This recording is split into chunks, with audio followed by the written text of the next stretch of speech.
오늘은 성령 강림 주일입니다. 오순절이라고 하기도 하고 77절 맥주감사절과 또 연결되어 있기도 합니다.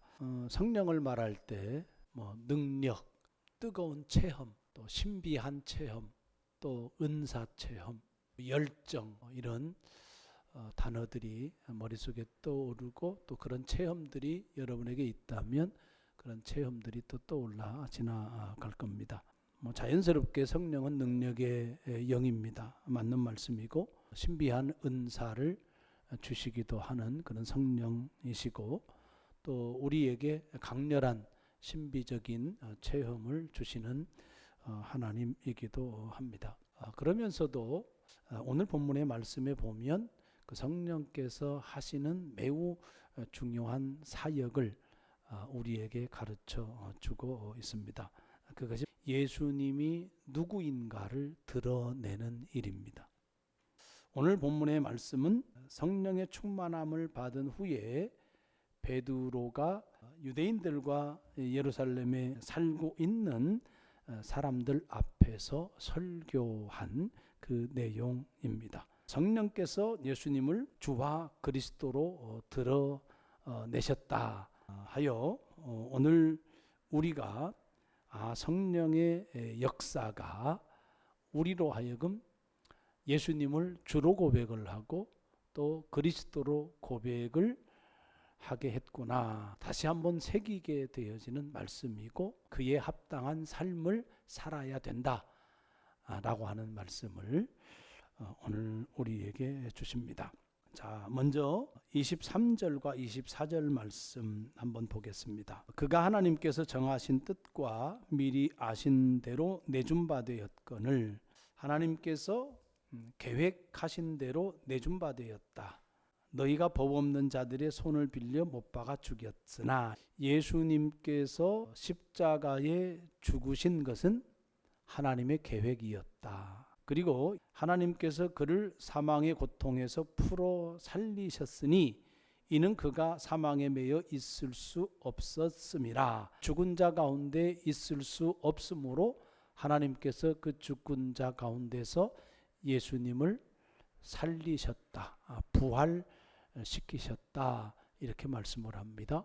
예수님의 죽음과 예수님의 부활은 하나님께서 미리 계획하신 바다. 베드로에게 성령이 임하였고 성령이 임한 베드로는 예수님의 죽음, 예수님의 부활이 하나님의 계획이었고 그 계획대로 이루어졌음을 선포하고 있는 겁니다. 그러니까 성령의 역사는 예수님의 죽음과 관련된 역사, 예수님의 부활과 관련되어져 있는 역사인데 예수님의 죽음과 예수님의 부활이 하나님께서 미리 계획한 거다. 이것을 증언하는 것이 성령의 역할인 거예요. 이 사실은 오늘 우리를 돌아보게 합니다. 우리의 악함 때문에 우리의 죄 때문에 예수님이 죽었다라고 하는 사실은 우리가 너무나도 잘 알고 있는 말씀이죠. 또 우리를 죄와 사망에서 건지기 위하여 예수님을 부활시켰다라고 하는 사실도 이미 우리는 지식적으로 알고 있습니다. 우리를 위하여 죽임을 당했고 우리를 위하여 또한 살아나셨다. 이 사실이 하나님의 구원 계획이었다라고 하는 겁니다. 이것이 성령께서 하시는 일이다 하는 겁니다. 성령은 우리로 하여금 하나님의 구원의 손길을 보게 해요. 우리가 예수님을 처음 믿었을 때 예수 그리스도의 십자가의 죽음과 예수 그리스도의 부활을 믿고 고백을 하는 것은 성령께서 우리에게 하신 일이고 예수님의 죽음과 부활이 하나님의 계획이었다라고 하는 사실을 우리가 알게 된 것은 결국은 성령 하나님의 사역 때문이다. 물론 거기에는 전달자가 있죠. 바로 베드로죠. 사도들을 통해서 베드로의 설교를 통해서 성령이 예수님의 죽음, 예수님의 부활은 하나님이 계획하신 거야 그걸 보라는 이야기죠. 예루살렘에 살고 있는 유대인들 그리고 예루살렘 사람들에게 지금 이 말씀이 선포되어지는 것은 예수님이 부활했어. 아니 예수님이 죽었어. 그런데 그 예수님이 너희들이 죽인 거야. 예수님이 너희들이 죽였는데 하나님이 살리셨어. 그런데 사실은 이것이 너희들이 믿는 하나님께서 미리 계획하신 거야. 그러니까 예수님의 죽음과 예수님의 부활을 통해서 하나님의 계획하심을 보는 거예요. 그 일을 성령이 하신다는 겁니다. 그래서 유대인들에게, 예루살렘에 사는 사람들에게 야, 하나님의 구원을 봐야 돼. 핵심은 그거예요. 우리가 살아가면서 하나님의 구원의 손길을 보는 것이 매우 중요한 거죠. 신앙생활에 있어서 일상에 묻혀서 살아갑니다. 때로는 아픔에 묻혀서 우리가 살아갑니다. 갈등에 묻혀서 살아갑니다. 묻혀서 살아가면 보지 못하는 게 있는 거예요. 우리들의 일상, 살아왔던 익숙했었던 일상으로 세상을 보고 나 자신을 보면 그것밖에 안 보이는 거예요. 성령께서 보라고 하시는 그 관점, 하나님의 말씀으로, 하나님의 시각으로, 예수님의 관점으로, 예수님의 시각으로 세상을 보면 더 크고 더 넓은 세상이 보인다. 아픔에 매여서 아픔을 보게 되어지면 그것밖에 못 보는 거예요. 갈등 속에 매여서 갈등하는 것만 보면 그것밖에 보이지 않는 거예요. 저 개인적으로 요즘에 저를 보면서 경험하는 게 어떤 힘 앞에 나는 작아지고 작아지니까 보는 눈이 작아져요. 나를 대하는 내 마음이 작아져요. 나에 갇혀서 세상을 바라보고 나에 갇혀서 나를 바라보면 다른 세상을 보지 못하고 주님의 마음으로, 주님의 눈으로, 하나님의 말씀으로 세상을 보지 못하고 또 나를 보지 못해요. 갇혀 있어서. 성령께서 우리로 하여금 하나님의 구원의 손길을 보라, 이렇게 우리에게 말씀하시는 겁니다. 그렇다고 본다면 우리가 현실의 문제를 어떻게 볼 것인가 하는 거예요. 이 현실도 하나님의 계획 속에 있을 수 있구나. 아픔도 갈등도 나에게 큰 산, 큰 벽이 되는 어떤 장벽도 하나님의 눈으로 본다고 한다면 이 현실도 하나님의 계획 속에 있을 수 있구나. 그렇게 열어놓고 보는 시각이 중요하다. 그것이 성령의 역할인 겁니다. 그래서 여러분 바라고 기도해야 될 것은 여러분이 당면한 일상의 현실의 삶 속에서 하나님, 이 가운데서 하나님의 구원의 손길 보게 하여 주옵소서. 이 가운데서 하나님의 계획 읽을 수 있도록 통찰력, 분별력 주옵소서.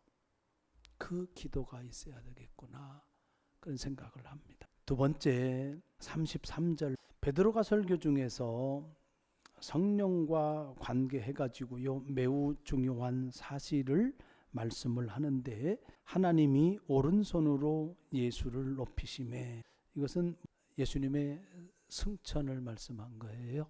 하늘로 올리셔서 하나님 보좌 우편에 앉히셨다, 그 말씀인 거죠. 그가 약속하신 성령을 아버지께 받아서 너희가 보고 듣는 이것을 부어 주셨느니라. 승천을 이야기를 하고 그 다음에 아버지로부터 성령을 받아서 그 약속한 성령을 제자들에게 부어준 거예요. 하나님이 오른손으로 높이셨다는 것은 사실은 예수님의 비하 사건을 생각을 해야 돼요. 예수님이 이 땅에 오시고 33년 동안 사시고 십자가에 죽으시는 사건, 그리고 무덤에 장사한 사건까지 생각을 해야 돼요. 부활하셨죠? 그리고 승천하셨어요. 이 모두가 하나의 어떤 십자가의 사건, 이렇게 이야기를 해도 됩니다. 물론 이제 요한복음에서는 성령의 임하신 사건까지 해서 십자가의 사건으로 그렇게 규정하기도 합니다. 구분한다고 치면은 예수님의 죽음이 있고 예수님의 장사 지냄이 있고 예수님의 부활이 있고 그 다음에 예수님의 승천이 있어요. 그리고 그 승천 후에 뭐가 있어요?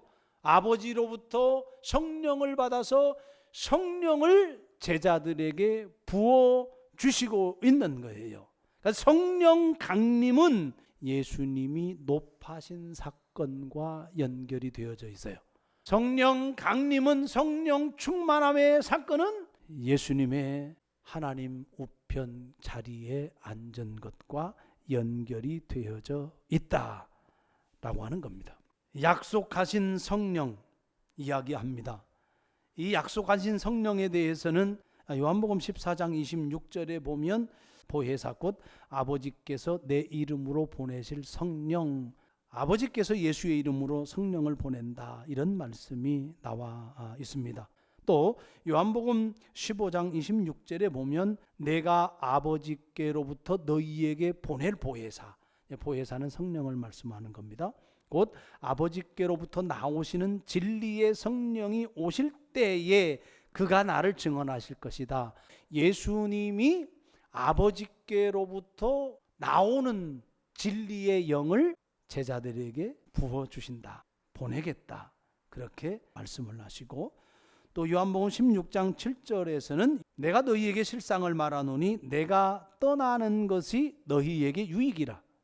내가 떠나지 아니하면 보혜사가 너희에게 오시지 아니할 것이요 가면 내가 그를 너희에게 보내리니.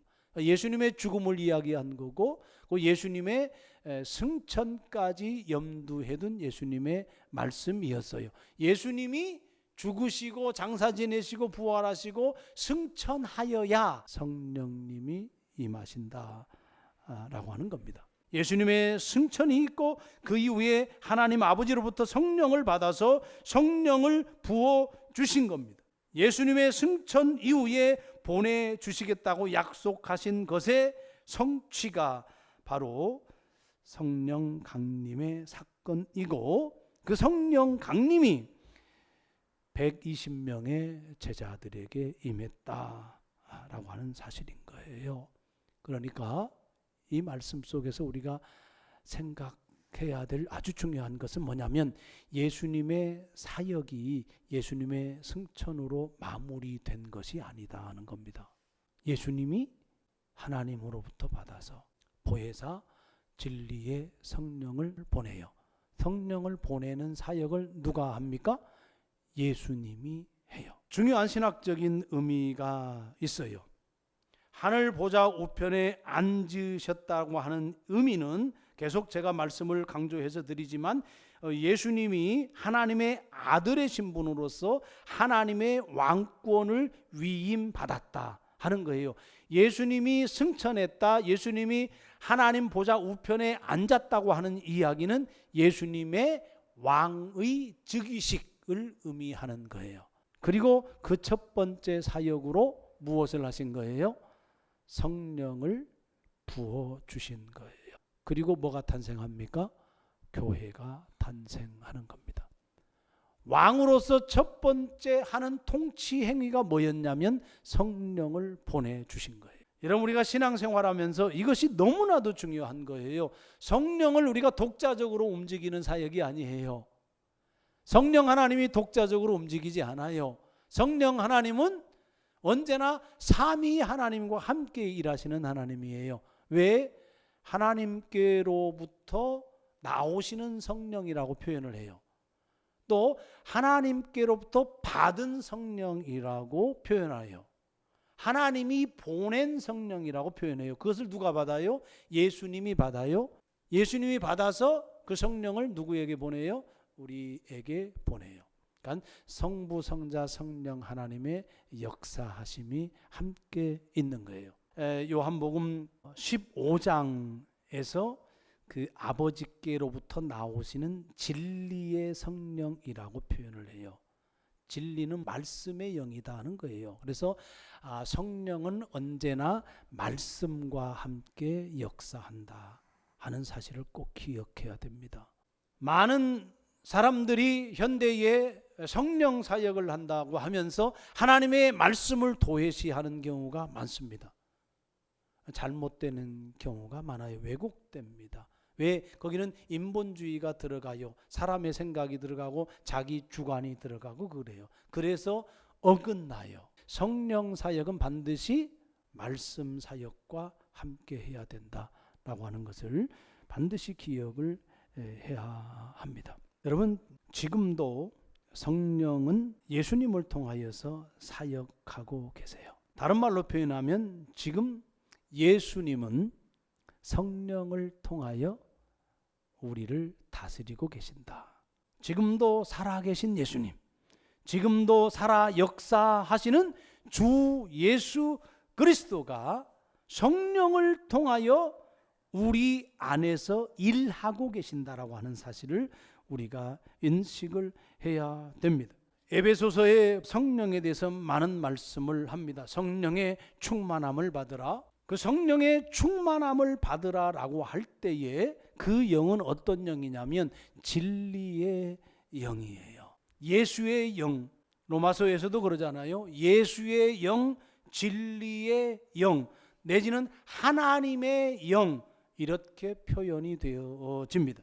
그 영이 우리를 다스린다는, 하나님의 영이, 진리의 영이 지금도 우리 안에서 우리를 다스려주고 있다라고 하는 말씀인 거예요. 그러면서 그 성령을 통하여 우리는 예수님의 다스림을 체험하고 하나님의 백성답게 살아가게 되어지는 겁니다. 성령을 통한 주님의 다스림의 예가 그들이 이 말을 듣고 마음에 찔려 베드로와 다른 사도들에게 물어 이르되 형제들아 우리가 어찌할꼬 하거늘. 진리의 영으로 성령으로 충만한 베드로는 하나님의 말씀을 선포하는 거예요. 그것을 들은 사람이 어떻게 되었다고요? 마음이 찔렸다. 성령의 역사, 말씀의 역사는 우리의 마음을 찌르는 거예요. 다시 말하면 하나님 말씀 앞에 서도록 합니다. 성령의 충만함을 받았다, 말씀의 충만함을 받았다라고 하는 것은 새로운 삶을 출발했다, 그런 뜻이 되어지는 겁니다. 주님은 성령을 통해서, 말씀을 통해서 지금 우리를 다스리고 있다라고 하는 사실을 기억해야 돼요. 그렇다면 눈으로 보고 설교를 듣고 말씀을 묵상을 나누고 하는 이것들이 얼마나 소중한 건지 너무 익숙해져서 무디어지지 않기를 바랍니다. 설교 홍수 속에서 우리가 살아가잖아요. 말씀의 홍수 시대 속에서 우리가 살아가잖아요. 그 말씀을 분별하고 우리가 살아갑니다. 그러나 그 많은 설교 홍수 속에서 정말로 구정물인 것이 너무나도 많잖아요. 세속화되어져 있는 우리의 감정을 자극하는, 우리의 탐욕을 자극하는 왜곡된 설교들이 얼마나 많이 있어요. 그런 속에서 우리가 구별을 해야 되는데 그 구별된 말씀이 여러분이 보고 있는 액면 그대로의 하나님의 말씀, 이 성경 66권의 말씀, 그 말씀이 얼마나 소중한지 그것을 알고 여러분 앞에 놓여진 말씀이 성령의 역사다, 주님의 다스림이다, 꼭 기억할 수 있기를 주의 이름으로 축복합니다. 마지막 36절 연결되어지는 말씀인데요. 그런즉 이제 결론 말씀이거든요. 서두에 그랬잖아요. 성령님은 누구를 드러내는 역할을 한다. 예수님이 누구인가를 드러내는 역할을 한다. 결론적으로 이렇게 이야기를 합니다. 그런즉 이스라엘 온 집은 확실히 알지니 너희가 십자가에 못 박은 이 예수를 하나님이 주와 그리스도가 되게 하셨느니라. 예수님을 주 되게 하셨다. 그리스도 되게 하셨다. 승천하여 하나님의 우편에 앉은 것은 아까 말씀했죠. 왕의 즉위식이라고 그 표현을 하고 계신 겁니다. 주는 퀴리오스라고 합니다. 주인이라는 뜻이에요. 통치자라는 의미입니다. 하나님과 동등한 권위를 갖고 계시다라고 하는 의미예요. 그리스도는 히브리어는 메시아라고 하는 말이고 헬라어로는 그냥 크리스토스, 기름 부음을 받은 자라는 뜻이에요. 예언자, 제사장, 왕 이런 분들이 구약 시대에 기름 부음을 받았단 말입니다. 예수님의 삼중직이라고 합니다. 그래서 예수님은 대제사장으로서의 중보 역할을 하죠. 말씀을 선포하잖아요. 그래서 예언자 역할을 해요. 그리고 다스리잖아요. 왕의 역할이에요. 초대교회 당시에 그리스도는 주로 어떤 역할을 강조하냐면 왕 역할을 강조하는 표현입니다. 그래서 주와 그리스도는 단어는 다르지만 의미는 동일한 거예요. 다스리는 자, 통치자, 왕적 권위자, 그렇게 우리가 이해를 하면 됩니다. 그래서 성령은 예수님의 참된 정체를 밝히시는 하나님이시다. 여러분, 진심으로 예수님이 나의 주가 되십니다. 예수님은 나의 왕이십니다. 라고 고백을 한다고 하면 여러분 안에 성령 하나님이 계시다는 증거예요. 성령으로 하지 않고는 예수님을 뭐라 시인할 수 없다?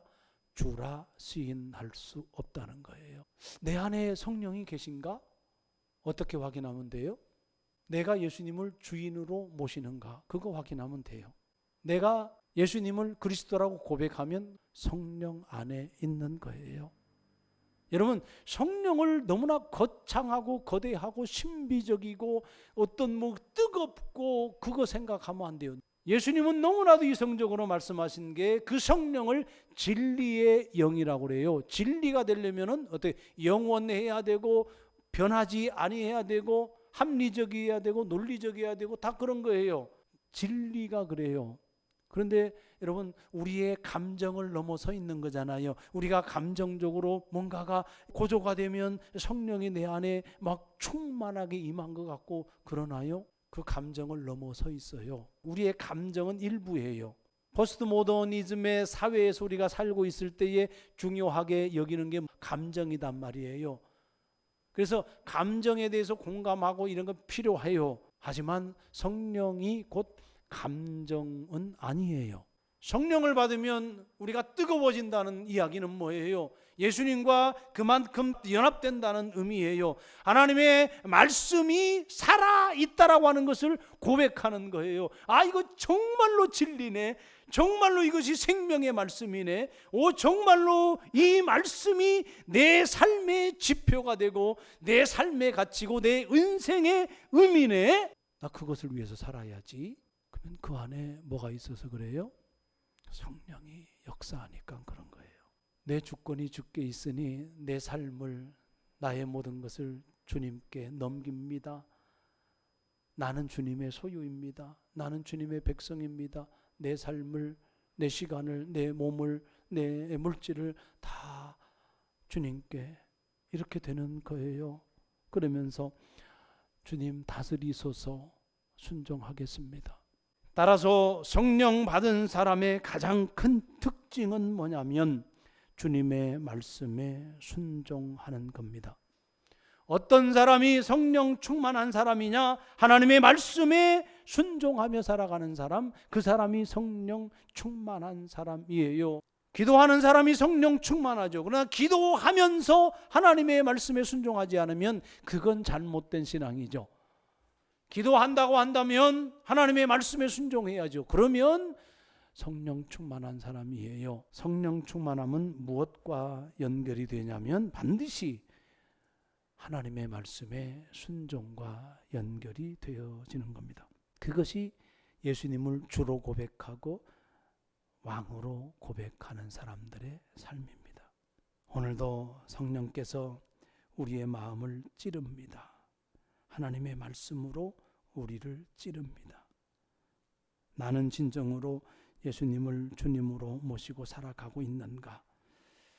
나는 진정으로 그리스도이신 예수님을 유일한 구원자, 유일한 왕으로 모시고 살아가고 있는가? 이 질문 앞에 우리는 대답을 해야 되고, 네, 그렇습니다 라고 말하는 사람이 성령의 사람입니다. 성령은 예수님을 보게 하고 예수님을 드러내게 합니다. 말로만이 아니라 삶으로, 순종으로, 사랑으로 예수님을 따라 살아가는 사람, 그 사람이 진정으로 성령이 충만한 사람입니다. 그런 믿음의 은혜가 우리 모두 가운데 있기를 주의 이름으로 축복합니다.